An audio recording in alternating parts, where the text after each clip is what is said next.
வணக்கம். இன்று எங்களுடைய கருத்து பதிவில் இஸ்ரேலோடு இணைந்து அமெரிக்கா மேற்கொண்டு வரும் ஈரான் மீதான போரானது நெருக்கடியான கட்டத்தை உருவாக்கி உலகளவில் பொருளாதார தளம்பலை ஏற்படுத்தி வைத்துள்ளது என்பது மறக்க முடியாது.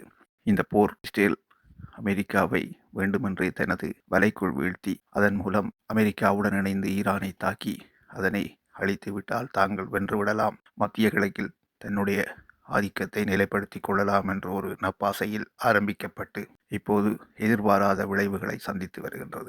ஈரான் 40 வருடங்களாக இந்த எதிரிகள் என்று ஒரு நாள் தங்களை தாக்குவார்கள் என்று அறிந்து அதற்கேற்ப இராணுவ வலிமையை சிறிது சிறிதாக கட்டமைத்து மிகவும் வலிமையான இராணுவ கட்டமைப்பை வைத்திருந்திருக்கிறது என்பதுதான் இப்போது ஈரான் இஸ்ரேல் மீதும் அமெரிக்க இராணுவ தளங்கள் மீதும் அமெரிக்காவுக்கு இராணுவ தளங்கள் வழங்கி உதவி செய்த அரபு நாடுகள் மீதும் மேற்கொள்ளும் தாக்குதலில் இருந்து புலப்படுகிறது.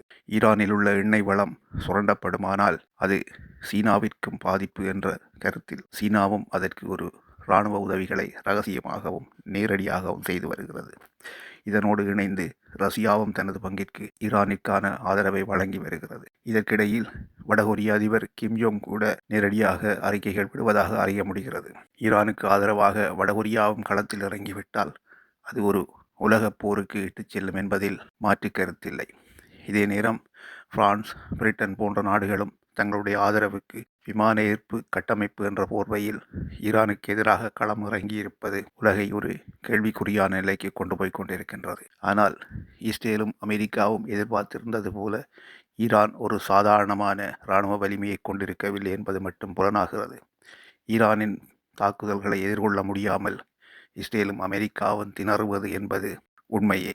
USS Abraham Lincoln, Gerald R4 போன்ற விமானந்தாங்கி கப்பல்களை ஈரானுக்கு அருகில் நிறுத்தியிருந்தாலும் ஈரான் தாக்குதல் ஆரம்பித்த அடுத்த ஓரிரு நாட்களிலேயே அந்த பிரதேசத்தை விட்டு இந்த விமானந்தாங்கி கப்பல்கள் தப்பியோடி உள்ள நிலைமைதான் ஈரானின் இராணுவ வலிமையை மேலும் எடுத்து காட்டுகிறது. இந்த நிலைமை தொடருமானால் உலகம் பேரழிவுகளை சந்திப்பது மறுக்க முடியாது. ஈரானை குறைமதிப்பீடு செய்து தாக்குதலில் ஈடுபட்டிருந்த அமெரிக்காவுக்கு மிக பெரும் ஆச்சரியம் காத்து கொண்டிருப்பதாக ஈரான் அடிக்கடி எச்சரிக்கை விடுத்து வருகிறது.